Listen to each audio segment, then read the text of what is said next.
upside down. Okay. I don't know how to help.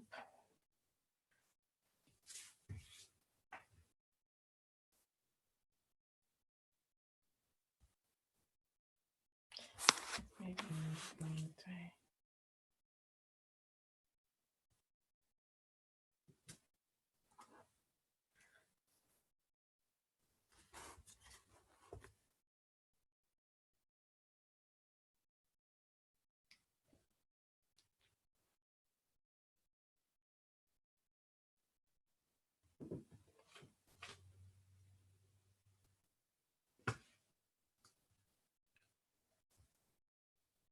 Oh shoot.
We're really quiet, aren't we?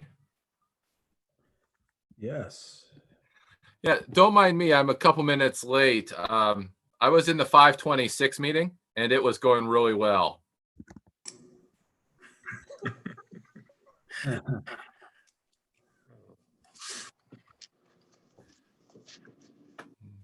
Yeah. But I'm sure this meeting will be fine too. It'll be great, Matt. That's right.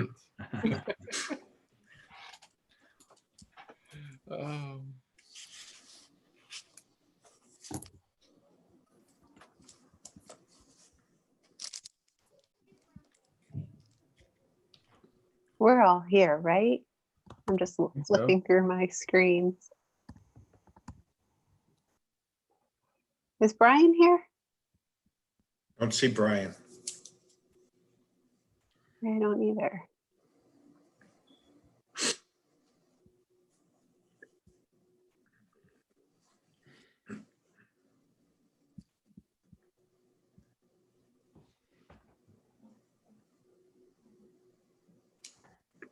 Did he have trouble getting on before? I just want to make sure before we get started. I think so. Let me reach out to him real quick. Okay.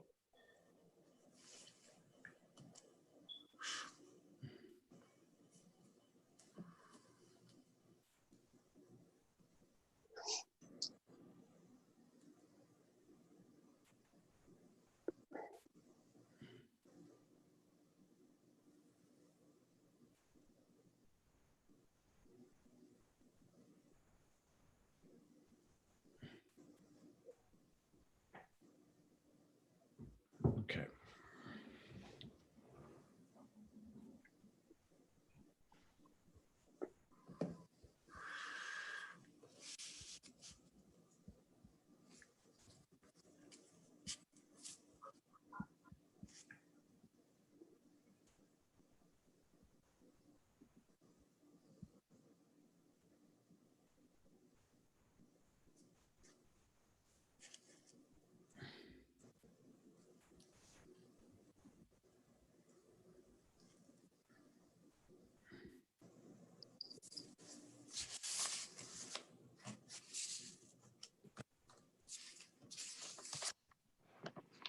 So Brian says he's trying to get on now. Oh, okay. Then we'll wait a minute.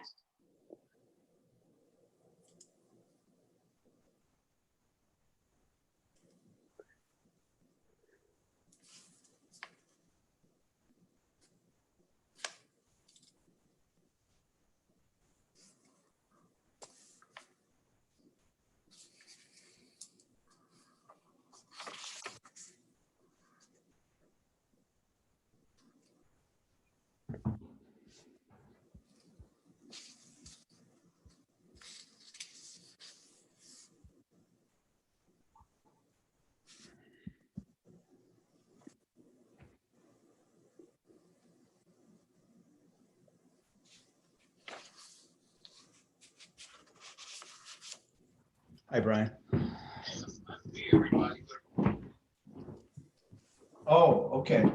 I can't, are you trying to?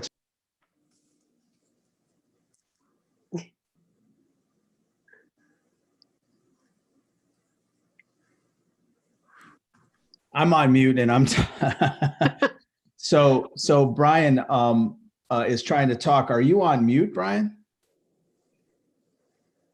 No? He's on the Zoom? Yeah, he can see us. Oh, he's not showing up. Yeah, we don't see you on here. He's not in the participant list either. He No. was never admitted. Is he going through Facebook? Brian, are you going through the Zoom link? You want us to send you that, or are you trying to get in through? Oh, you went to the board site. So you're on the YouTube link, probably. So what you want to do is go to the, I can text it to him, maybe. Brian, how many fingers am I holding up? There's a delay between the Zoom and the live feed, so that'll be a funny.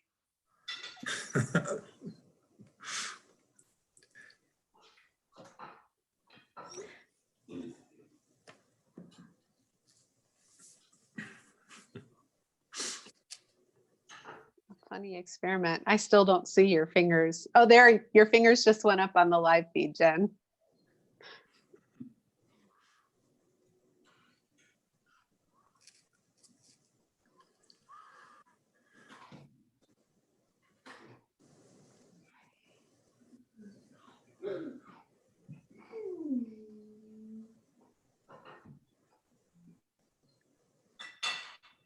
For anybody out there watching, we'll get started in just a minute. We're waiting for another board member who's coming.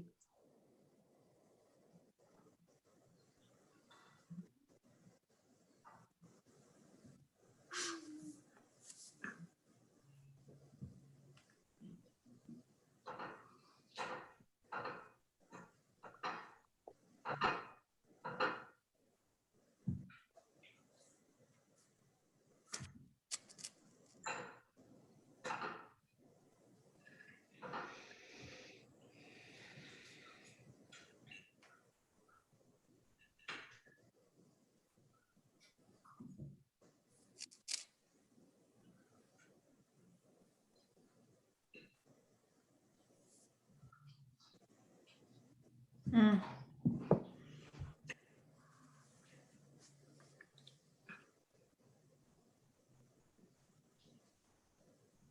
It's like watching grass grow. I know. There he is. Maybe. Is somebody popped up?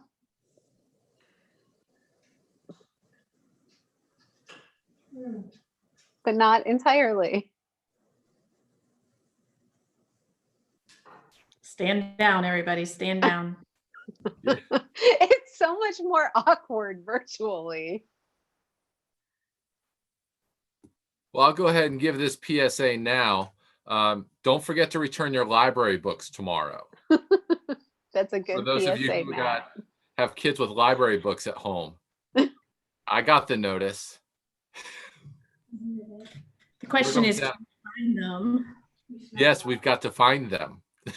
I wish there was like a tracking device that we could put on them that you could like find my phone. Really, that's the tracker that's needed. Mhm. Oh, I got so excited. I thought that was him, but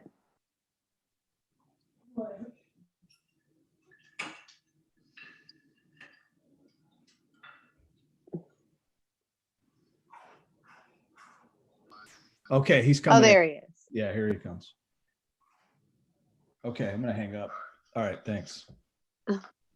Okay. Is he here? Brian, are Yeah. you here? I think he's right here. There he is. Yes. Okay. Everybody's here. It is 6:37 p.m. Mr. Verlingo, will you go ahead and call the roll? Mr. Campbell, Here. Ms. Chrysler, Here. Mr. Hairston, Here. Ms. Mooring, Here. Ms. Pico Antonio. Here. And if you will all please stand and join me in the Pledge of Allegiance. I pledge allegiance to the flag of the United States of America and to the republic for which it stands, one nation, under God, indivisible, with liberty and justice for all.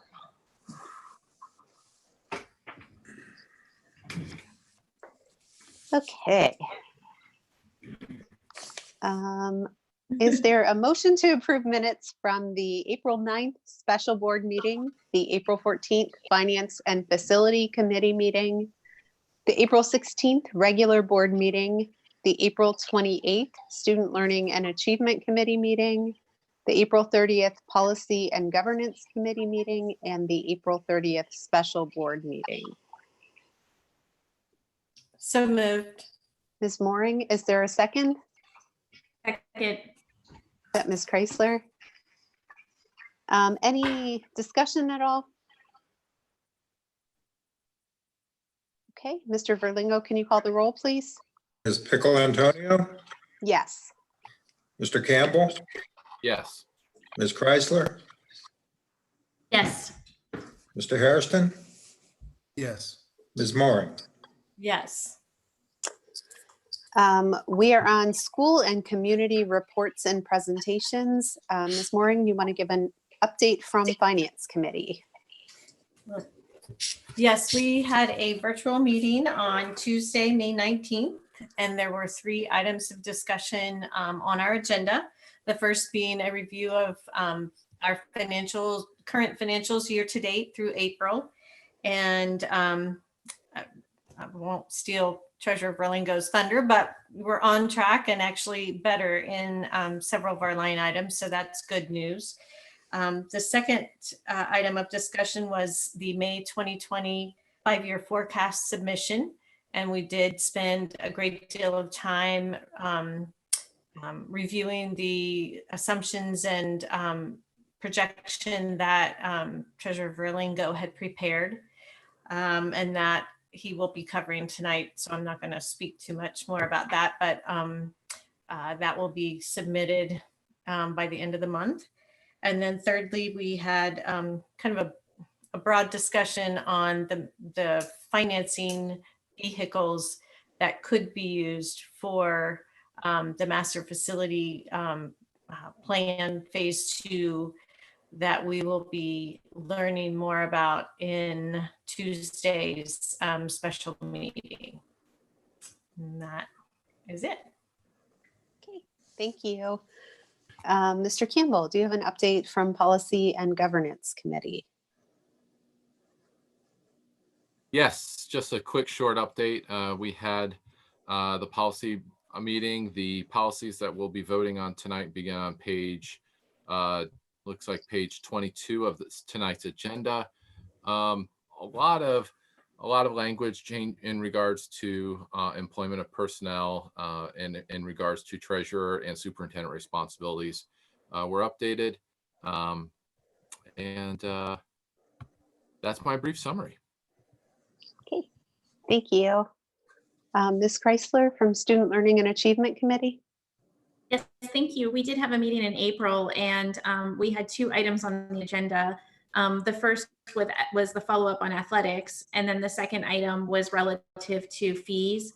And so we had a really great discussion. I think Kat Harris and Jennifer, the middle school athletic director, did a fantastic job with a wonderful PowerPoint presentation that I think took us through kind of what goals and objectives they had for this past year, how they met those goals and objectives, certain things that have happened throughout the year that have caused them to, think about strategy and some of the ideas moving forward. So it was really good to hear from them, and they did a good job. You can tell they did a lot of work preparing for that presentation.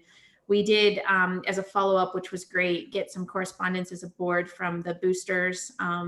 Andy Reid sent some information relative to budget. So I think, this is certainly something that's going to be an ongoing conversation, and just thankful for the athletic boosters, our relationship with them, and the work that Kat and Jennifer have done with respect to athletics and kind of building those relationships and partnerships within the community. We also then dovetailed into fees, which seemed to be appropriate that night, 2 big topics. And I just, as the chair of the committee, and I know this was expressed by several board members, in particular, I know Mrs. Pickle Antonio and Mrs. Mooring commented on the just amount of data that Mrs. Elliott and her team put together. We broached this subject, I don't know, I want to say it was 6 months ago in a meeting, and really just didn't even scratch the surface and asked for more data and more information. And we had spreadsheet after spreadsheet. And so it was really nice to understand that data.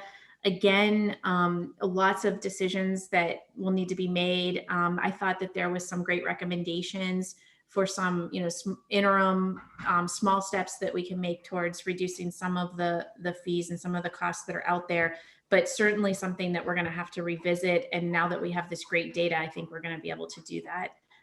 So I appreciate all of that hard work. It was a really good meeting. Thank you. I meant to ask, I know we have Finance Committee every month. I think for student learning and achievement, we do not have a May meeting. Is that correct? Right. But we next meet in June for student learning and achievement. Yes. And then for policy committee, we next meet in That will be July, I believe. July. Okay. Okay, thank you. Let's see, we are on public participation section of the agenda.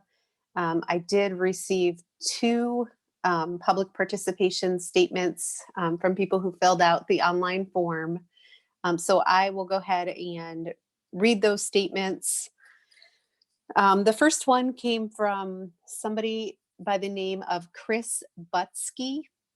And Chris says that the topic that he wants to address is the budget. And his comment is, I have a question about the operations and maintenance costs. I can only assume that we've saved lots over the past couple months and into the end of the school year on the operations and maintenance costs. What are we doing with those funds that were line item for operations and maintenance? What other areas do we plan on addressing with these surplus of funds? I should have said at the beginning, what I always say at the beginning of public participation, but I've been doing this virtually. I feel like there's always something that I forget to say. But the way that public participation works at regular board meetings is that it is the public's opportunity to address the board. So typically when we are together and in person, if somebody wants to address the board, they're given 3 minutes.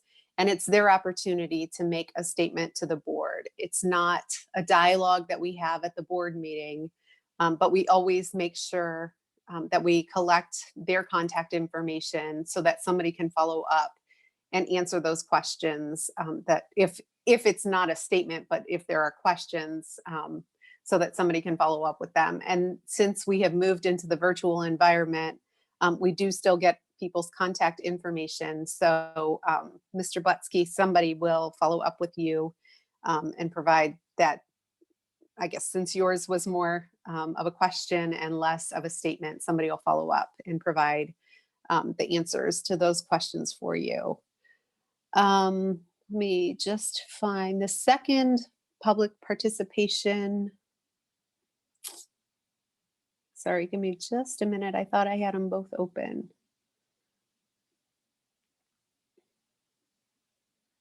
Pearl, while you're looking, Yep. maybe just for all because we're not in a in-person environment, we usually say this as well, is that if there are follow-up actions, if whoever the staff member is that follows up, if you could let the board know what that response was and how that was handled, so that because it was something that came up specifically in the board meeting, that we know as a board that it's been addressed.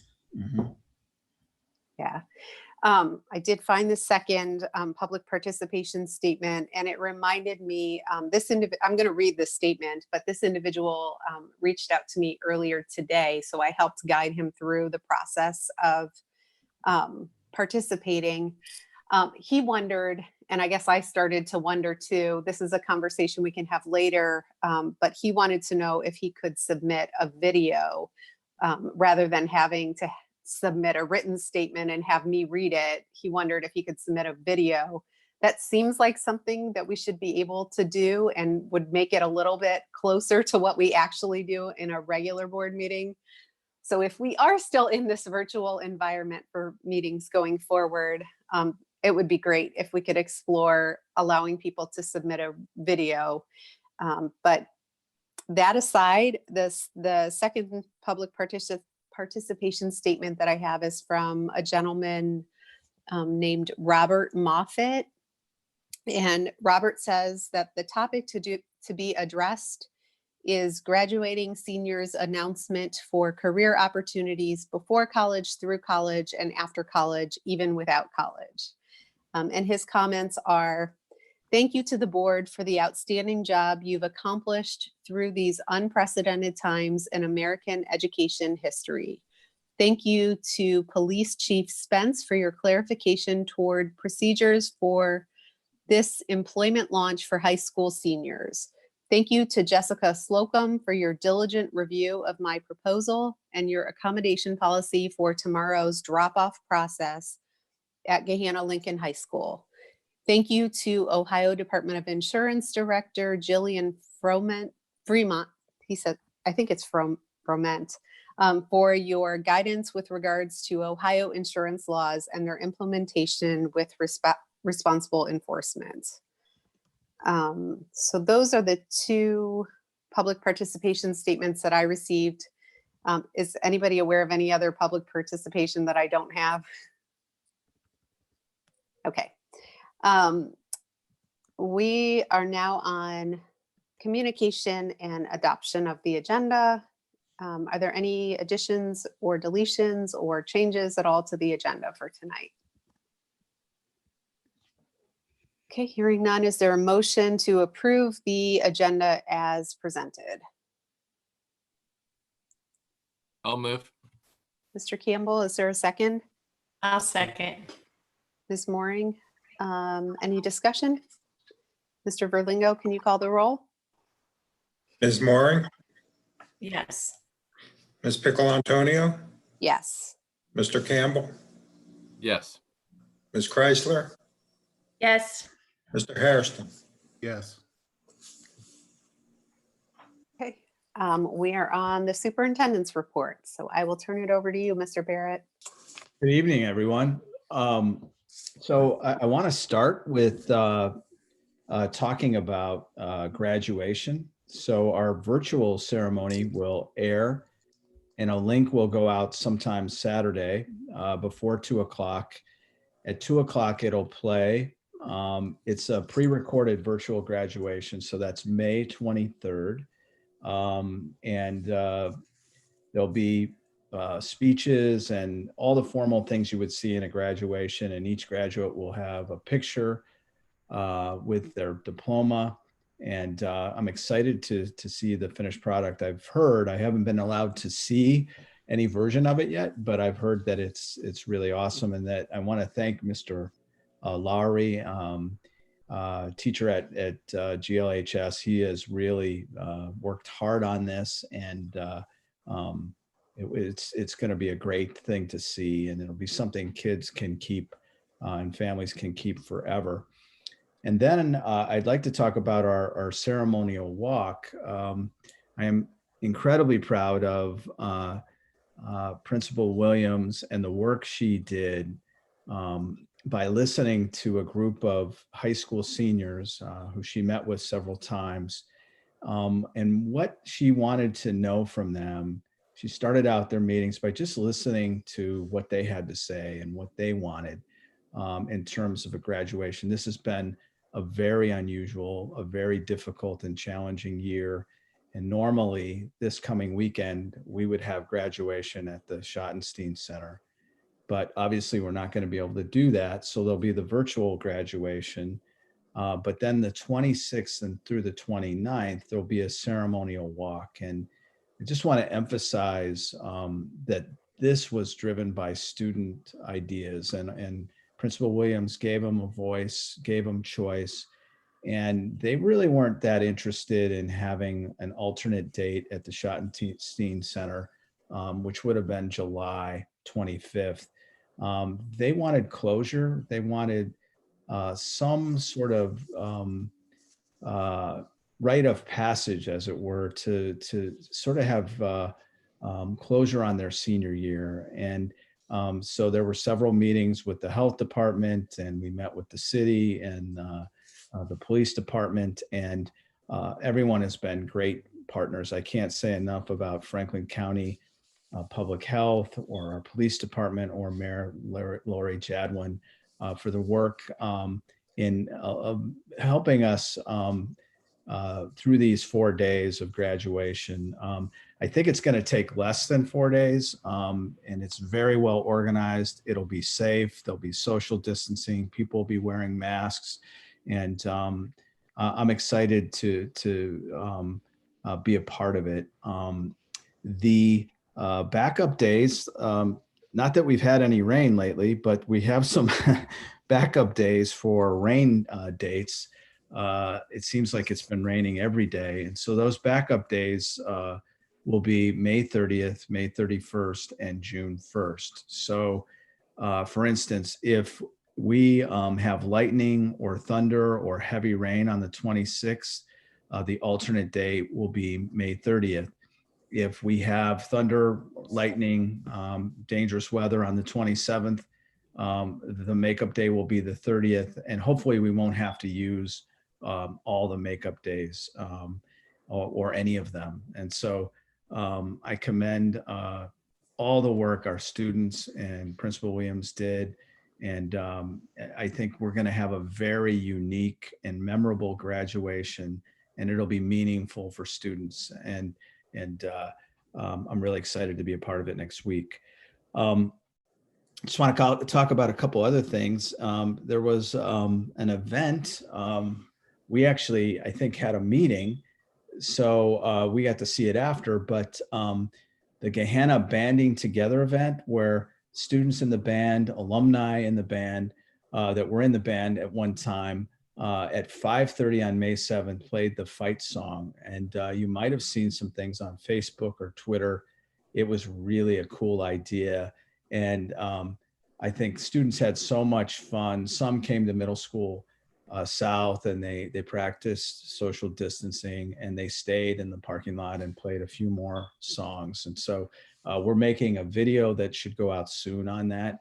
Judy Hengstebeck is working on that as we speak. We had a lot of fun, administrators passing out or going to teachers' houses and putting signs in their yard this month. That was really a cool experience.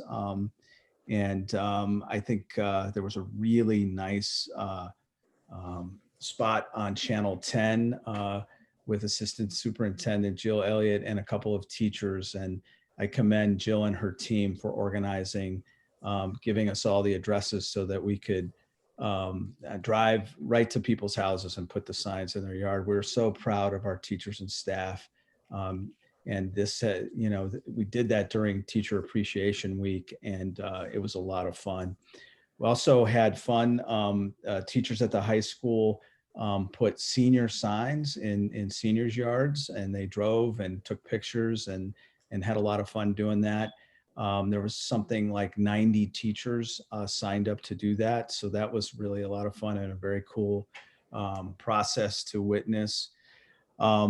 And I also want to just commend for a second Linda Green and our kitchen staff, our cooks and our servers. I mean, they have done a phenomenal job during the school closure time, providing lunch for families and kids who need it.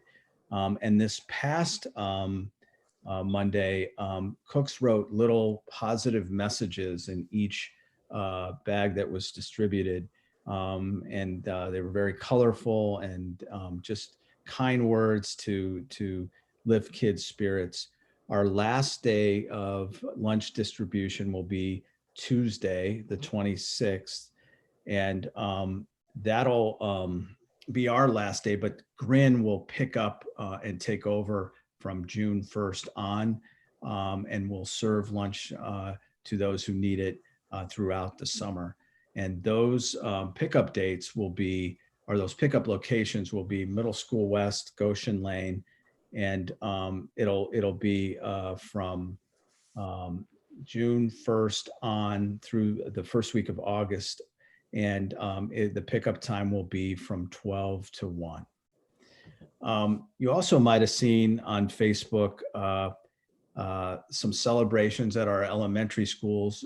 Each of them did a transition for 5th grade, where teachers went out and made signs, and parents of 5th graders drove by and honked their horns, and there was a lot of music and dancing and a lot of fun. Again, everybody was social distancing and doing all the appropriate things we've learned to do during these times. And it was raining, so there was a lot of umbrellas. But that was a really cool send-off for our 5th graders who will be going to middle school next year. And just want to update on a few facility projects that Mr. Lofton and his team are leading. And so Lincoln Elementary, we're still on time. We're worried about the rain that has fallen, so we've had to take some steps to mitigate the soil and the dampness of it. But we did recently abandon a storm line last week.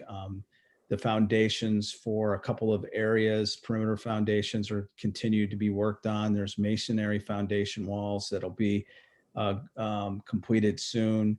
Electrical rough-in has been done in part of the building, and a water line for the new building was also tapped. So we're making a lot of progress, but the rain has been difficult. And so we hope we get some dry weather soon. And then summer projects that Scott Lofton and his team are working on. So Royal Manor's sidewalk widening just got completed. And then also books and at Royal Manor and Blacklick have been packed up and stored for some renovations that'll take place in the libraries there. And then Middle School West track will start the first week of June. And we're in the process of getting signs made to put them up so that we communicate with folks and so they stay off the track. That's going to be a great project for the community. I mean, when I drive by Middle School West, there's always lots of people on the track. So we're glad we're going to address the issues there. And then HVAC systems are also going in this summer. And those are huge projects at Goshen Lane and Royal Manor. And then flooring projects at Chapel Field and Middle School East. And those projects are going to start May 26th. I will save the Parks and Rec report for later.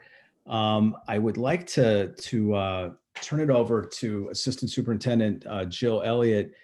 She's going to talk a second about our parent and teacher surveys, which we will be using to plan next school year. So Jill, I'll turn it over to you. Thank you. So I want to start by just thanking everyone, the board, for your support, thanking our amazing students, staff, teachers, parents, administrators for, helping us all make it through these last several weeks. It definitely was not an easy time.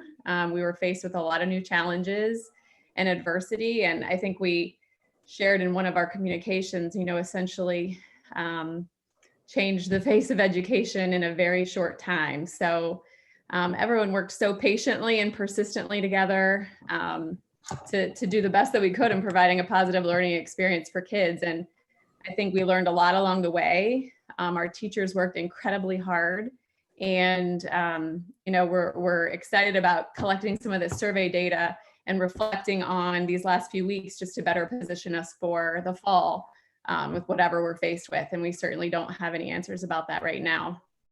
So we first sent out our parent survey, and at this point we have 1,200 responses. So that's a really great response. We're so thankful to everyone for taking the time to fill that out.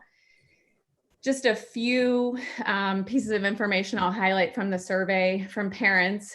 We had about 76% of parents respond that their families, did good, did great, were able to kind of get along pretty well during this distance learning. After getting through the adjustment period, it worked out for families.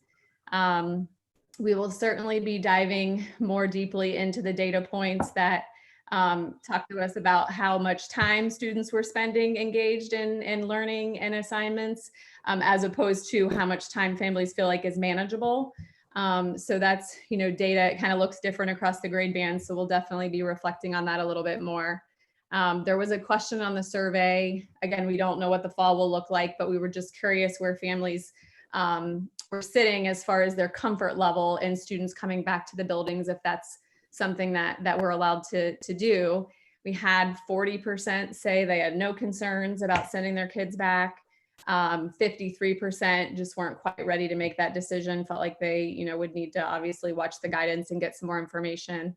And then at this point, 7% were just really not feeling comfortable with it. So that was an interesting data point for us as we, continue to think about possible structures for the fall. Topics of interest for our parents, to no surprise, organizational skills and time management. That was definitely a top one, as well as just supporting kids with anxiety and social skills. So I know that's data that will be helpful for our teachers and our administrators, and definitely our mental health team. So, and then overall, just a lot of positive ratings for teacher and staff communication, the teachers, effort in connecting with kids. And lots of positive stories were shared. We had, an opportunity on there for families to share a positive story, and had an overwhelming amount of responses there. So thanks to all of our school community for that support and feedback. We just got our staff survey out earlier this week, and we have 365 responses on that already. So that's a positive response as well, out of about 585 teaching staff. Though it definitely is not our ideal learning environment, we had about 82% of our staff define their experience with the top two qualifiers of, adjusting to distance learning, great, and then fine once they kind of got into a routine. Engagement is something that we certainly, will need to take a look at. Should we find ourselves in a remote learning situation in the fall? We had about 84% said that students were engaged in the top two qualifiers, which landed us with about 42% of our kids that were engaged 76 to 100% of the time.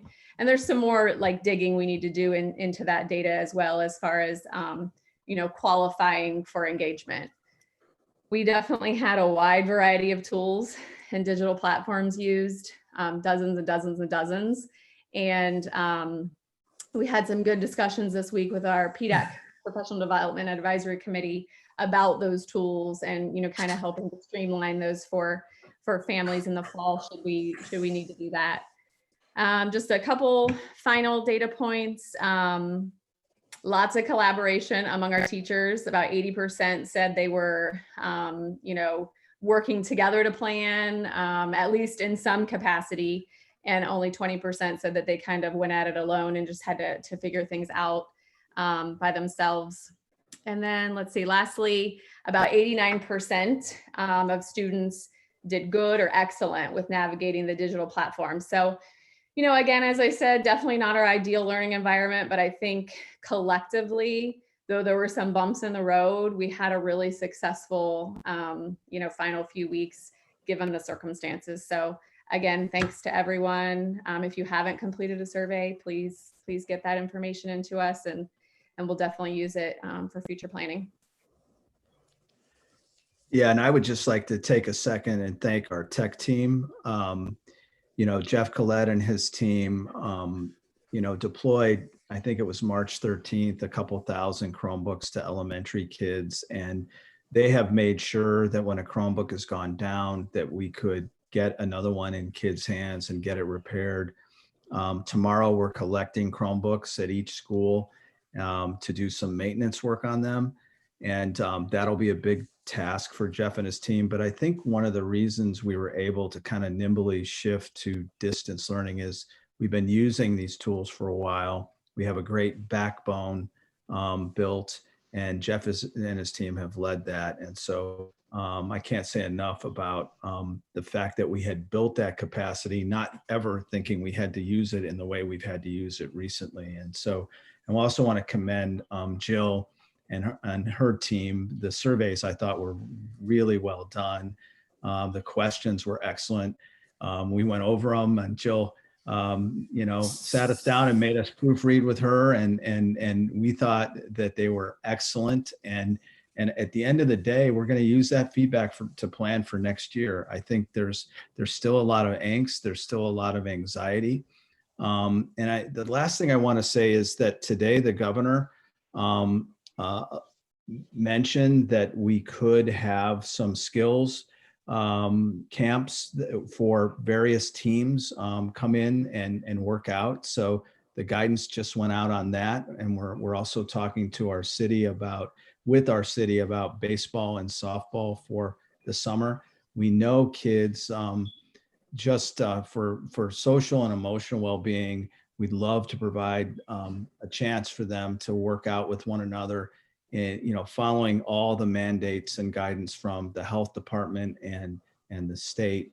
And so we are looking closely at that, and we'll be meeting with coaches and talking to them about what's the safest way we can do this kind of work. I know coaches and students are chomping at the bit to get working out again.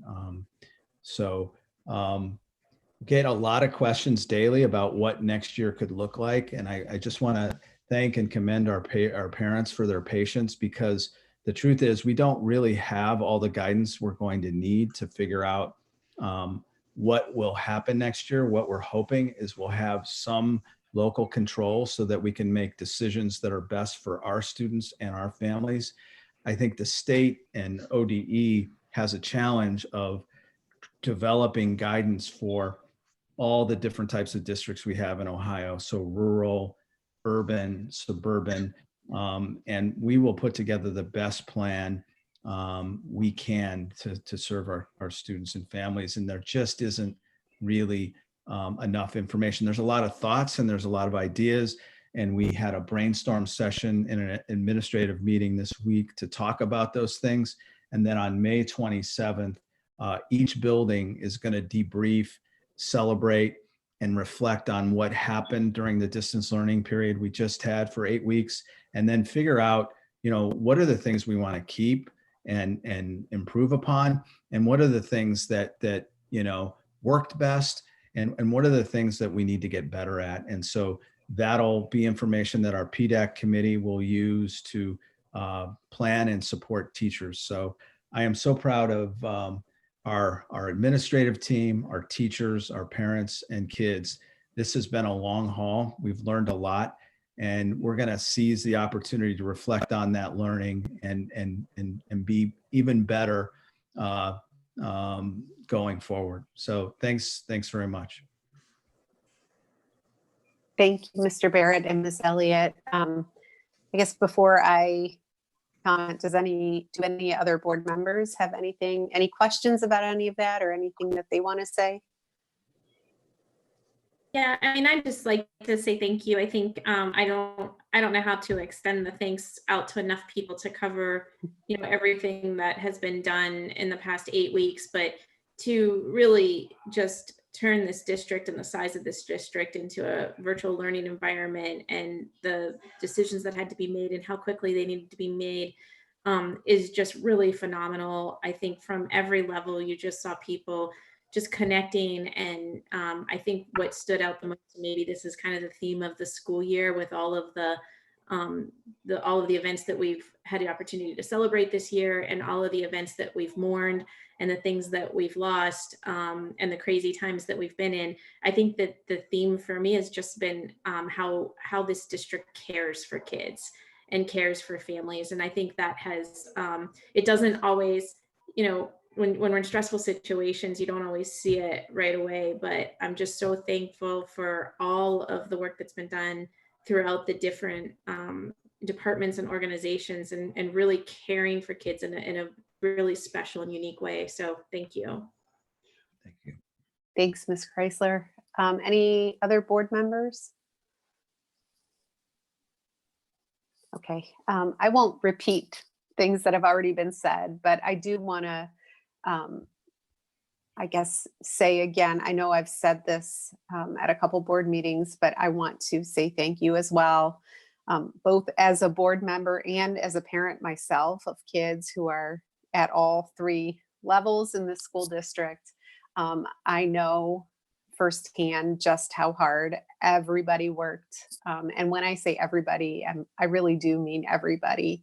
I know that in addition to all of the decisions that had to be made quickly, and in addition to all of the learning that continued to go on, we also continued to feed kids, and we continued to do things for families and for kids, like the mental health meetings that went on virtually.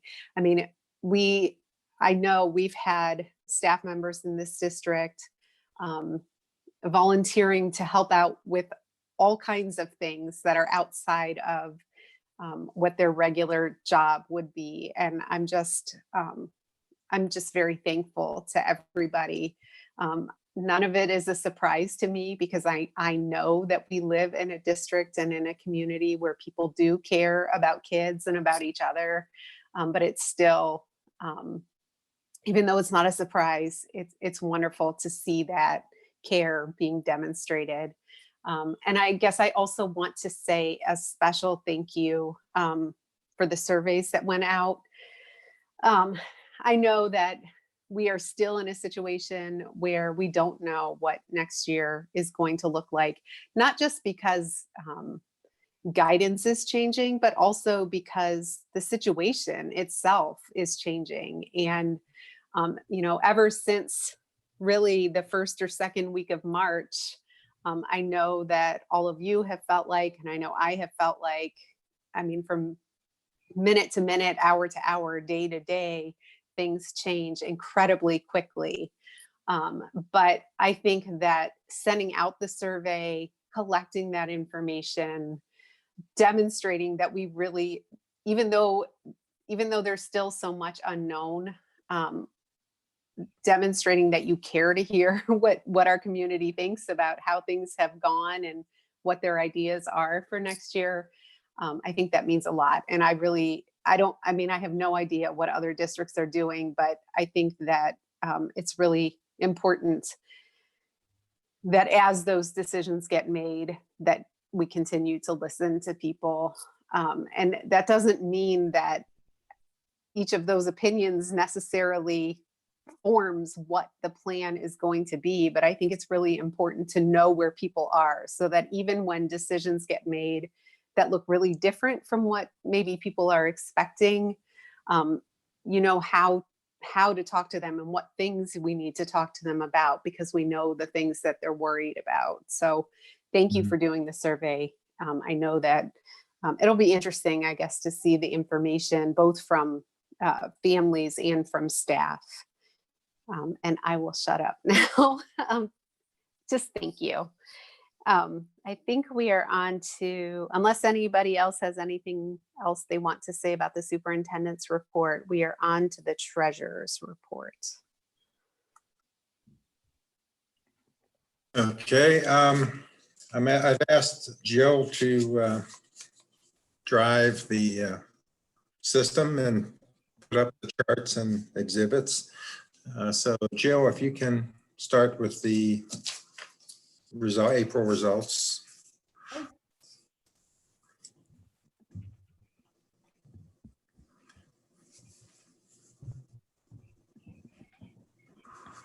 Just Okay, so we like certainly will not go through every item that's normally presented, but just to give you an overview of April results that was presented in the Finance Committee meeting. If you go to the next page, Jill, with commentary. Cash balances are ahead of previous year by about $2 million. Interest income has been better than forecasted, although when I talk about the forecast going forward, we will see some decrements to what we'll be receiving in future years. Revenues overall, because of levy passage, were higher than previous year, and we are trending about 500,000 higher than estimates for the fiscal year. On the expenditure side, salaries and wages are by far, salaries and benefits are by far our largest expenditures, which equate to about 81% of total spending.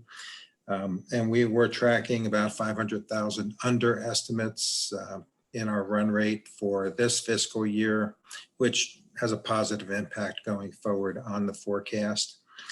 Benefits were also lower than originally estimated, but part of that was due to timing in terms of the payments that were forecasted this fiscal year versus the next. And I can talk more about that in the forecast. No changes to appropriations. We are receiving $984,000 roughly dollars from the CARES Act. 192,000 of that is allocated to auxiliary services and non-public schools. we will be creating a new fund to track that activity, and it will offset expenditures in fiscal year 21, and that has been incorporated into the forecast. The next item regarding activities, we have compiled all the budget requests, and those have been incorporated into the forecast. We have made some adjustments to those requests to lower expenditures, and we'll be working on that over the next month or two to identify areas where we can lower spending.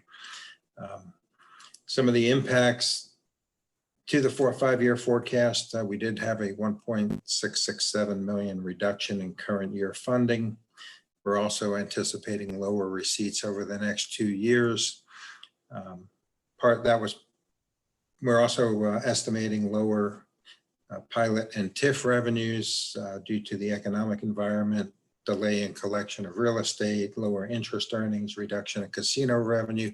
There's a lot of negatives that have been added to the forecast, and some of which are one-time adjustments, which may be collected in future years, but others that we may lose that revenue permanently. When I talk about the forecast, we have assumed that operations will be normal for the next school year.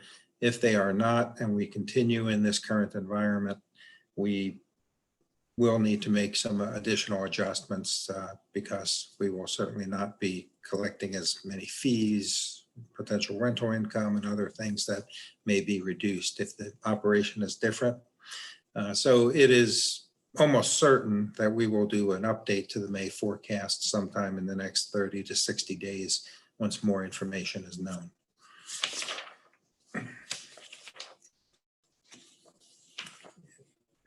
If you, and just to recap this chart, which shows our spending versus prior year or compared to prior year, as well as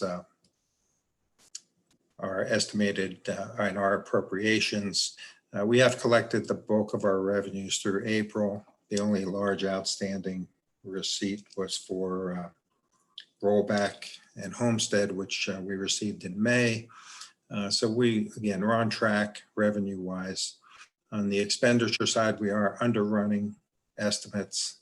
And overall versus forecast, we're looking at about a $8 million benefit for fiscal year 20.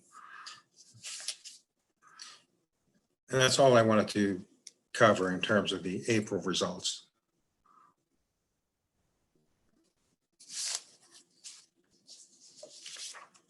Any questions related to April? The April financials include the 1.6 million that'll be pulled back out, correct? Well, not a date does not. That money will be paid back to the states during May and June. So we anticipate making that payment sometime around the 3rd week of June back to the state. So I guess in thinking about that, with our being ahead of budget by 1.8 million, we'll essentially be even after we have to pay the state back that 1.6. No, that was incorporated into my projection from okay, April that's what I was asking. So, okay. So basically, I took April results year to date. I've projected out May and June revenues and expenditures to come up with our baseline as to where we would end up for fiscal year 20. And the 1.67 million was taken out of that number. Oh, so that's better. Okay, great. Thank you. Okay. Looking at the forecast, as I think certainly the board knows, many of the citizens may or may not be aware, but we're required to file a 5-year forecast every 6 months with the state. It basically discloses, where we are. It gives 3 years of history in terms of revenues and expenditures, and 5 years worth of projections. The May forecast is actually an update to what was done in November. So the actual forecast for the 5-year period is done in November. it is updated in May for the current year and then 4 years going forward. What we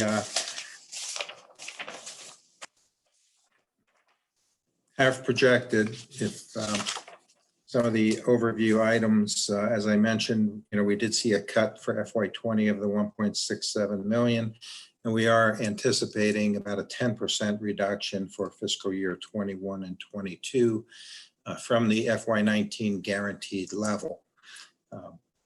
That is obviously subject to change because the state budget is certainly having material reductions and deficits that are occurring. We don't know exactly how that will translate into reduced funding, but the consensus was about a 10% for each year would be an appropriate estimate at this time. As we get more information, that would be one of the items we would adjust. Property taxes collection, we assumed a 5% reduction in collections next year, again, due to the economic environment. That does not have a negative impact over the forecast period because we're anticipating collecting those delinquent taxes over the subsequent 2-year period. I mentioned the CARES Act funding. That'll be a one-time benefit to our school district, and we will reduce the FY21 operating expenditures by that amount. One reason why we see kind of a flatter dip in expenditures next year and then a larger increase the following year. Managing headcount and costs during the growth in student enrollment will be key. The forecast previously assumed 4 additional headcount for next year for growth.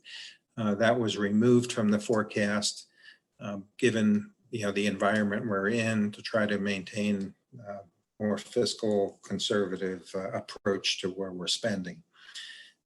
Potential future developments will increase revenue from taxes, but they do not keep up with inflation due to House Bill 920 reductions. We'll continue to control expenditures through efficiencies and alternative sources, which could be contracted services or other methods in order to try to minimize increases in costs. And we assumed in this forecast, the prior forecast assumed a 6 mil operating levy. This forecast reduces that to 4.65 mils in order to maintain a 60-day cash balance, which is the desire of the board and the district to maintain fiscal stability.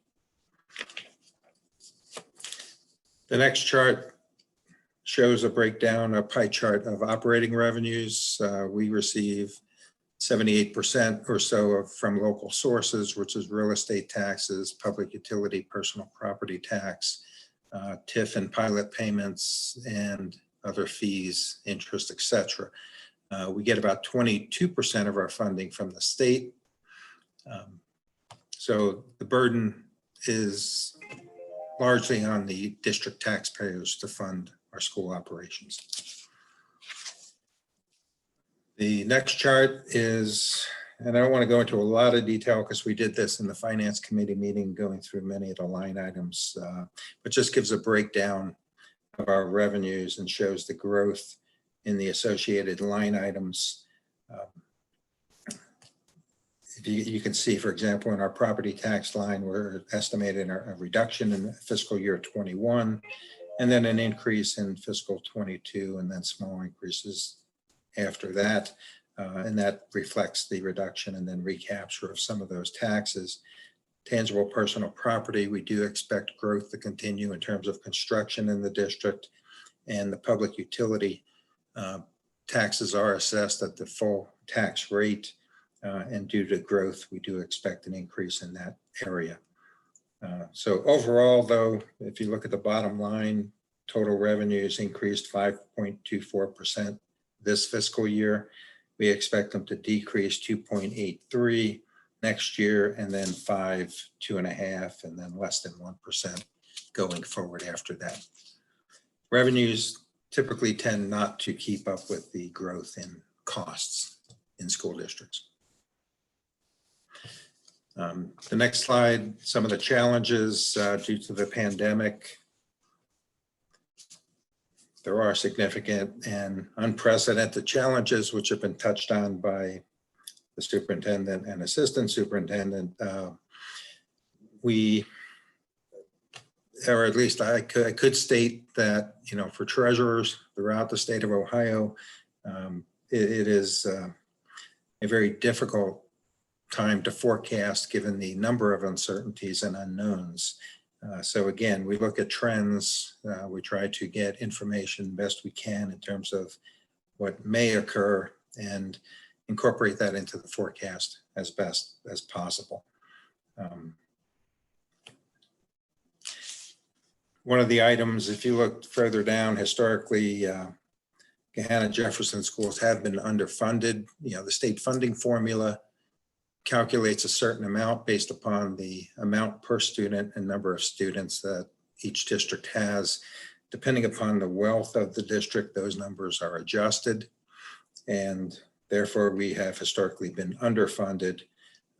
That's one of the potential problems we have with the state funding formula. We do anticipate that there will be some changes to the formula next year because in FY19, they froze funding at the previous level without actually making adjustments to the formula. So we're hopeful that maybe we would benefit if the funding formula is revised in our favor. Next slide. General fund expenditures and a breakdown are wages and benefits, again, about 81% of the operating budget.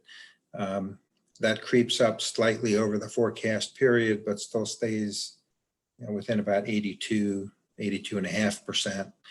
And you can see a breakdown: services, which is contractual services, tuition payments to other districts, tuition payments for special ed, utilities and those type of things are considered services. Materials, supplies, capital items, and other are usually a fairly small percentage of the budget. The next slide goes into a little more detail of each line as to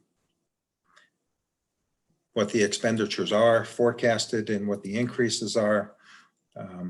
We're showing about a 4% increase in personnel services next year, 5.74 the following.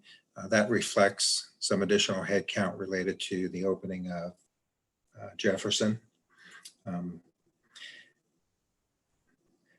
It also incorporates step increases and inflationary adjustments to salaries and wages. Benefit costs as a percent of total costs from 36.53 up to about 39%. Our insurance benefits tend to rise at a higher rate than inflation, so we forecasted about 9% growth in benefit costs. Overall bottom line of expenditures, we're looking at, you know, between 3.8 in the 3.8 to 5.7 in FY22. That's primarily due to the increase because we're not getting that $780,000 from the federal government that following year. But about 4% a year or so is about an average rate of growth on expenditures. The next slide shows a summary of revenues and expenditures and sources over or under expenditures. If you look at the third line, 6.010, we were positive this fiscal year, about 2.6 million. Next year, we go into deficit spending, about 3.3, and then that deficit spending continues throughout the forecast period. Based upon maintaining our 60-day cash balance at the end of the forecast period, the new and replacement levy revenue is shown below in line 11.3, which would leave us, you know, the 60-day cash on hand.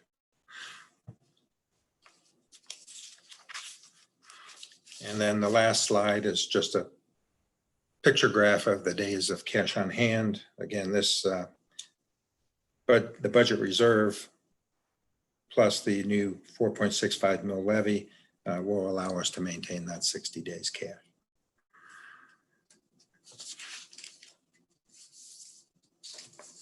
So I think the key going forward, given the environment we're in, is to definitely look at all aspects of spending as to where we can control costs. Certainly, we're not in a position to be adding headcount unless absolutely necessary.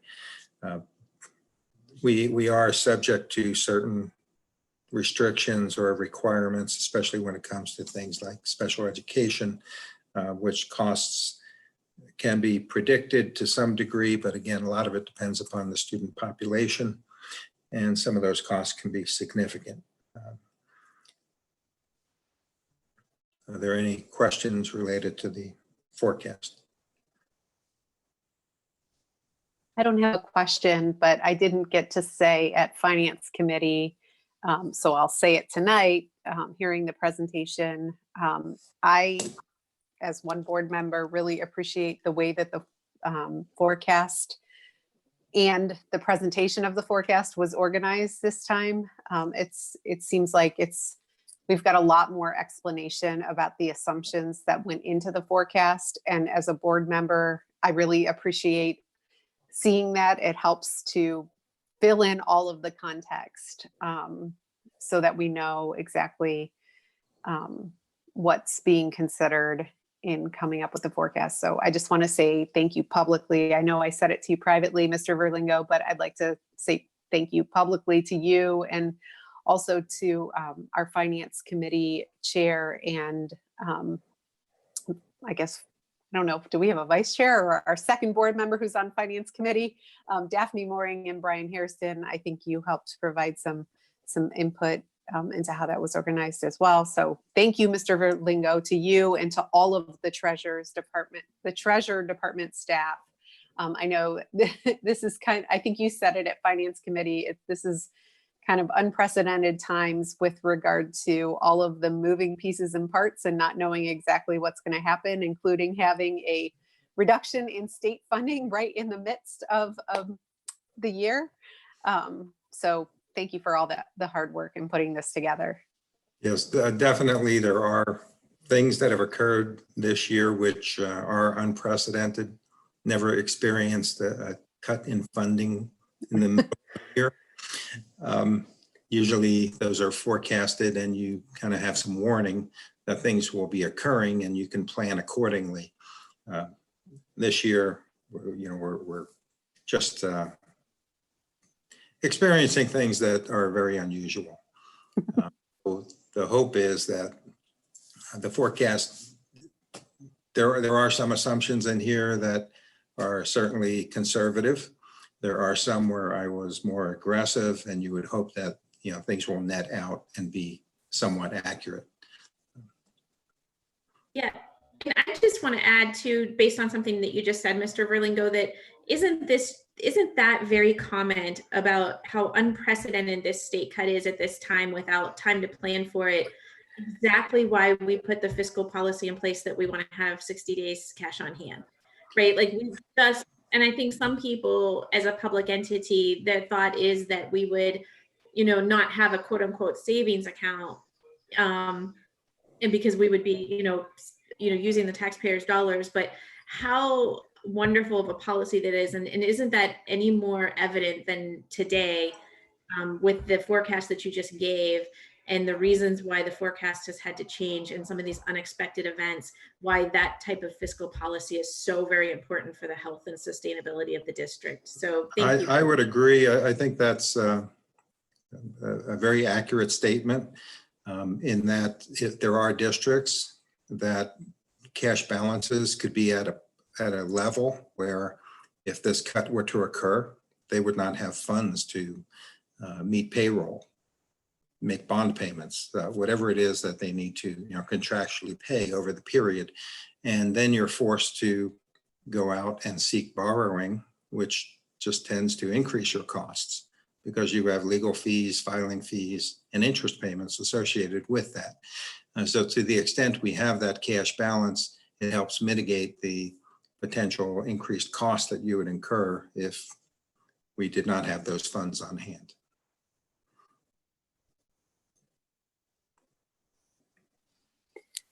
Any other comments or questions from any other board members?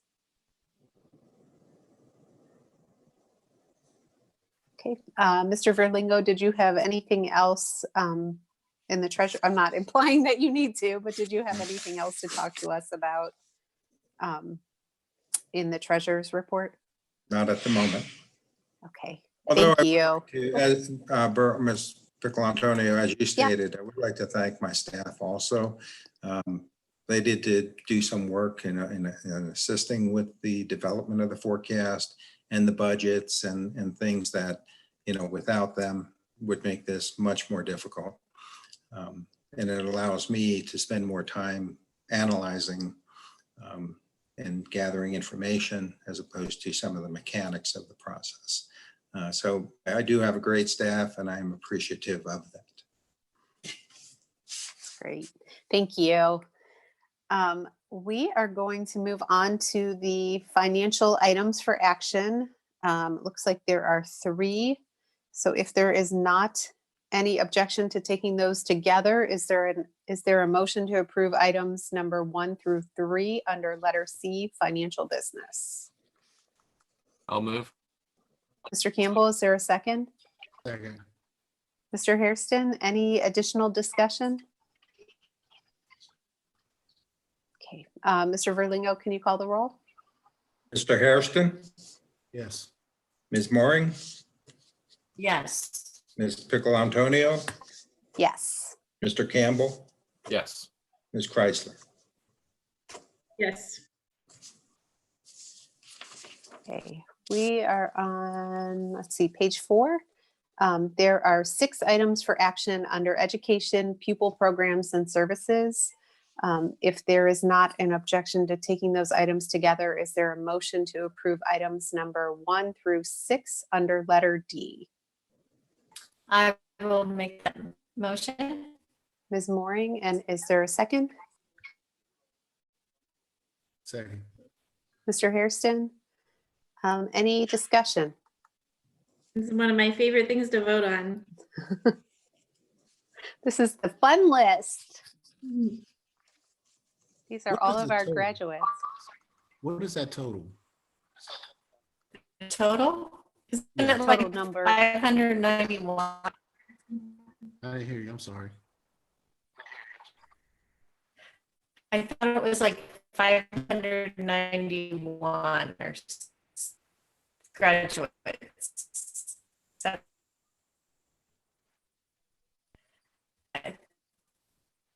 I think that's what I read.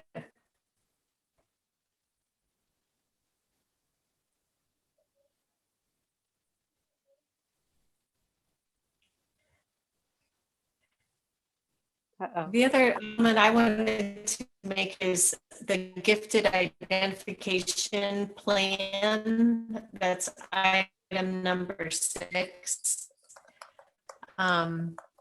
I don't know if it's a different layout this year, but when I was reviewing it, I thought it was much easier to follow, and I'm very proud of that plan very much.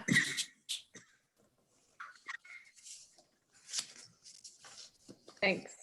You're a little delayed, but yeah, we made a shift in format, a couple years ago. I think it is much easier to follow. Debbie is still doing, a really extensive audit and taking a look at qualifications and service plans. So over the course of next year, we'll be, taking a look at that programming as a whole and, looking for some changes there as well.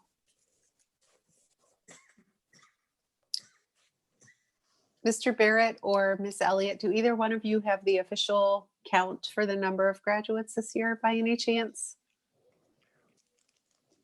You're muted, Steve. We're going to get that exact number in a second. Sorry. Okay. No, that's okay. I think somebody, I'm not sure if it's you, Ms. Mooring, I think the connection was breaking up a little, so I couldn't hear what was being said in that moment. I'm not positive if that's whose connection was breaking up, but one of them was. Any other comments or questions about any of the items in this section?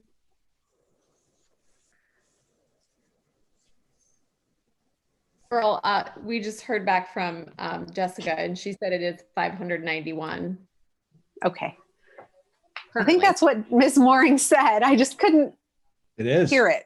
It was Yep. right on. Okay. If there's no other comments or questions, Mr. Verlingo, can you call the roll?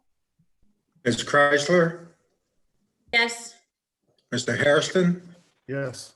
Ms. Mooring, Yes. Ms. Pickle Antonio, Yes. Mr. Campbell. Yes. We're on letter E, which is human resources. There are 28 items for action. If there is not an objection to taking these items together, is there a motion to approve items number 1 through 28 under letter E, human resources?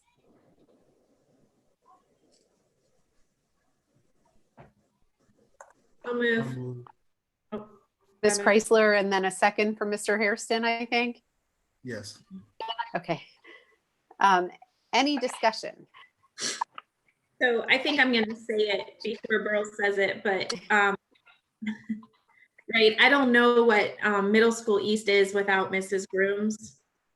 She is just been such an amazing force in so many people's lives. And I think one of the things I like about her is that like she follows the rules without following the rules, right?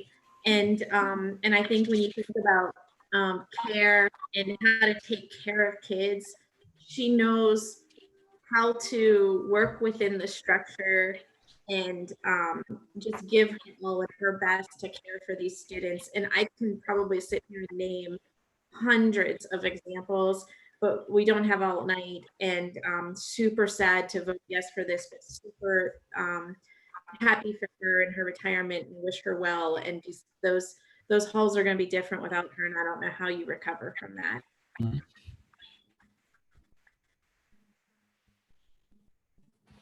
I wasn't going to say anything because I cried so much yesterday and I know I'm going to cry again tomorrow when we do pick up and drop off of all the kids' supplies. I don't know if I can cry again today. So thanks, Jennifer.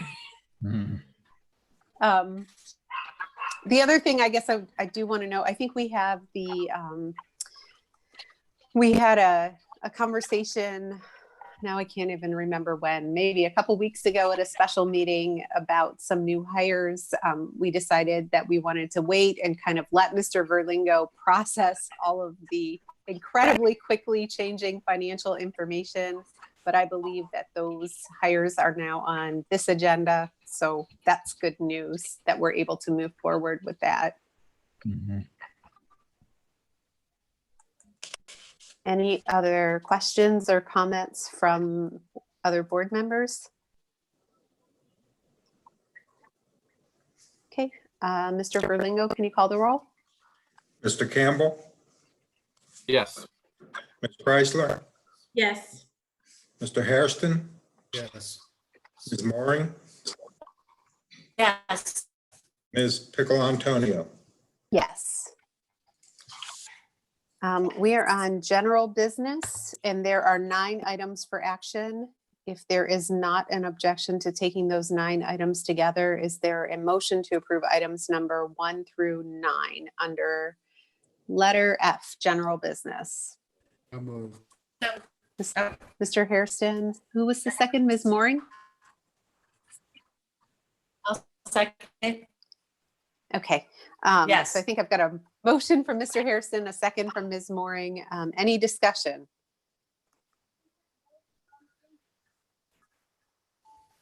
Okay. I'll just Mr. say, Verlingo. I'm glad some of the. Go ahead. Go ahead, Ms. Mooring. I just am happy to see that some of the summer projects are getting started earlier. You know, one of the benefits, I guess, of pandemic and the staff for that.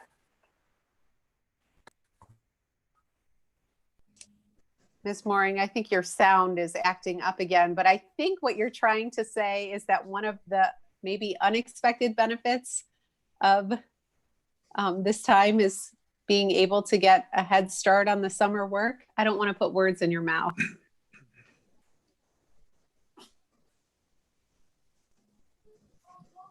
That was it. Okay.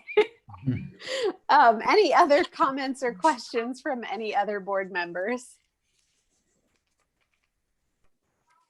Okay, Mr. Verlingo, can you call the roll, please? Ms. Piccolo Antonio, Yes. Mr. Campbell, Yes. Ms. Chrysler, Yes. Mr. Hairston, Yes. Ms. Mooring, Yes. Okay, we are on board reports and discussions. Legislative liaison, I don't have anything to say other than that there was a Senate finance hearing, I think yesterday, where there was a conversation in the Senate Finance Committee about what school might look like next fall. There was invited testimony only, and that invited testimony was from some of the organizations that represent school boards, school administrators, teachers, other school district staff. I believe also Columbus Public School was invited to provide testimony. There was no bill that there was no legislation that they were discussing. It was just a hearing to gather those thoughts. If anyone's interested, those hearings are always filmed and live streamed and also available on the Ohio Channel's website. Also, the State Board of Education met. I think a lot of people saw a draft document that came out. Cleveland Plain Dealer reported it first, and then all of the news organizations reported it. But again, it was a draft document. State Board of Education meetings are also filmed or video recorded, live streamed, also available on the Ohio Channel's website. I went and watched the actual conversation of the draft document just because I wanted to get some context for what that document was. It is in very draft form. My understanding is that there is going to be a document of some sort that comes from Ohio Department of Education, and it will include input, it will reflect input from all of the entities that I mentioned. It maybe will be coming at the end of May is what I heard, but I don't know for sure. I don't think any of us knows for sure. So if you want to watch the meetings though, they are all on the Ohio Channel's website. Anything from Eastland Fairfield, Mr. Campbell? Just briefly, we had our meeting yesterday, and they are still working on finding ways to work with juniors and seniors to complete certifications this summer. Trying to find ways to get them in the buildings to finish those tasks so they can get certified. And they're doing a website celebration for their graduating seniors, which sounds really cool. Other than that, it was a quick, brief meeting. Thanks, Mr. Campbell. Anything from Gahanna Parks and Recs? Yes. Mr. Lofton gave me this report. So the golf course has been opened with some restrictions, and there was a lot of talk at the last meeting about our schools collaborating with the city on plans and guidelines to open our facilities, not indoor facilities, but outdoor facilities. And the last thing he said is thus far pool memberships have been refunded. And that's the end of that report. Okay, thank you. Anything from our local government liaison, Ms. Mooring? I have nothing to report on that. I think you Nothing just to report. got it. You have nothing to report. I'm not sure what happened. Your connection was good and now it's not. Anything, Ms. Mooring, from Gahanna Jefferson Education Foundation? I do. I have a long one, but I'm worried Yeah, I don't think about we can hear you very how it's well. going to come across. So try to turn off your camera, and that might help your feed so that we can hear you, and that might be a way to do it.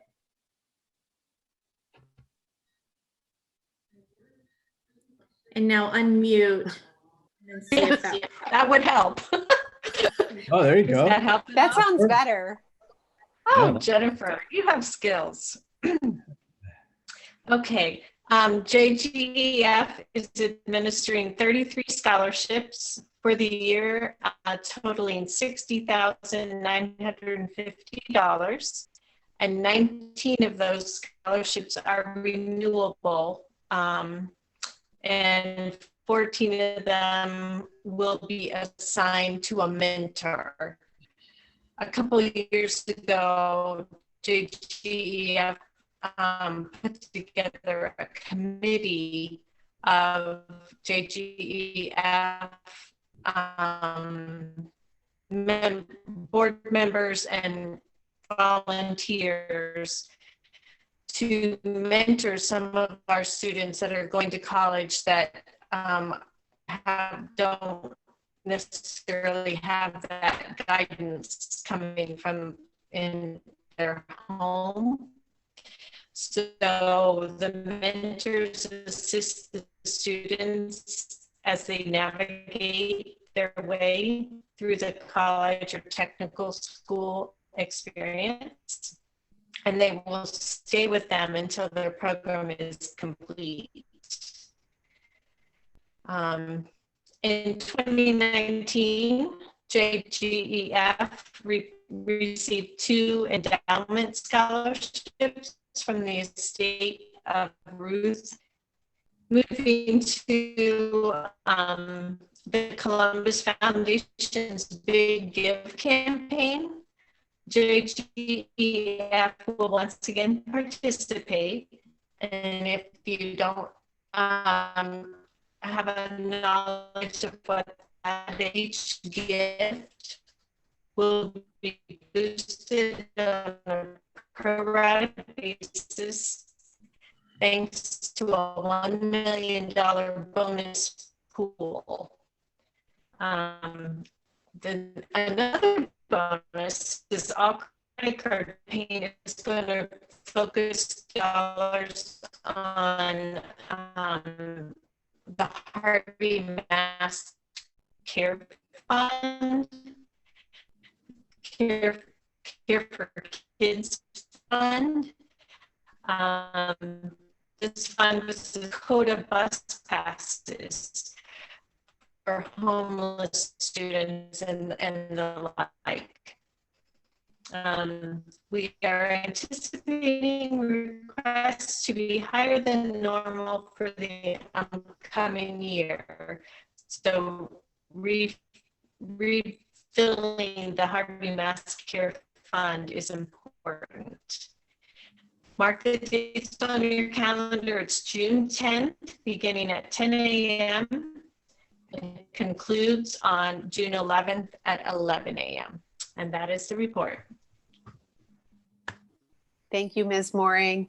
I think some parts of that were still a little jumbled. So if it sounded like there were some dates that you wanted us to know about, maybe you could send an email to the board members. I'm not sure what I know I heard like maybe 50% of what you said. So if there are things that we need to know, especially with dates, if somebody could send that to us, that would be wonderful. Sorry about the technology difficulties. Anything from Insurance Committee, Mr. Hairston? Yes, we met on the 27th of April, apparently at the 14th Finance Committee meeting. There was some stuff talking about the fund underrunning. So they wanted to be clear as to the situation and wanted to make sure that the insurance fund and stuff would be solvent and that they were actually going to be building a reserve at the end of next year. Joe pointed out that, we're set at as far as increase and so forth. He said that we're at a 25% max, but there was concern about the 9% increase. Joe also showed that, you're comparing fiscal year versus a 30-month period. So, and he predicted, it was projected at the 30-month, we'd be at zero deficit. Some of the members were concerned as to how the loan was paid back early. And they didn't feel that they had any kind of notification that we were going to pay off that loan early. Mike actually gave us an analysis. He sent out an analysis to the insurance committee members, which pretty much showed the stability and the situation of the insurance. He gave us a lot of numbers to show where we actually are. So I don't know, we haven't had any kind of follow-up since that paper has gone out to all of us. The last thing that they were concerned with was where do we need to be if we wanted to be self-insured again? And Joe threw out some numbers, and he said that as far as being self-insured, he said about if we had a beginning balance of maybe 1.3 million, which was projected, I guess, out to June. He said we would be able to do it. He said a lot of people that they may only have like $100,000 beginning balance.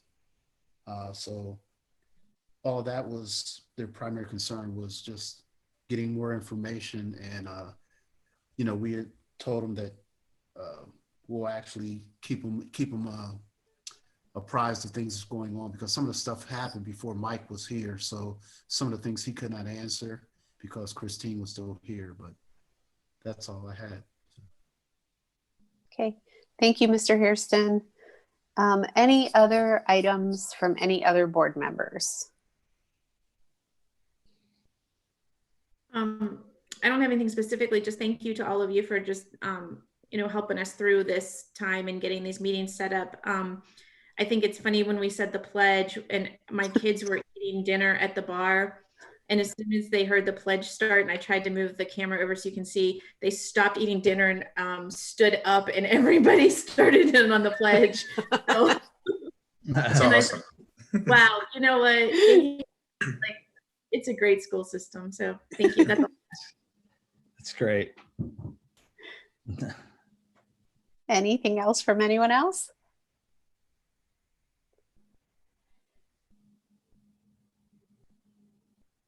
Okay, I think we have a special meeting next Tuesday to talk about or to hear from the Master Facility Committee about recommendations for Phase 2. So next week should be a full week of ceremonial graduation walk and the special board meeting, and hopefully the weather cooperates for all of that. So is there a motion to adjourn? Can I make one? So I Sure. just got a text on the rain days. So it will be the 29th and 30th and 31st, not the 1st. That's just an update that I got a text from Mrs. Williams just now. So I didn't want that to go out there and have the, I think we had 24 people watching on YouTube. So that was great. That is great. Yeah. Sorry. Anyone? No, that's good. Let's get the right dates out there so we don't, hopefully we don't have to use any of those, but Yeah, that's doesn't. Anyone want to move to adjourn?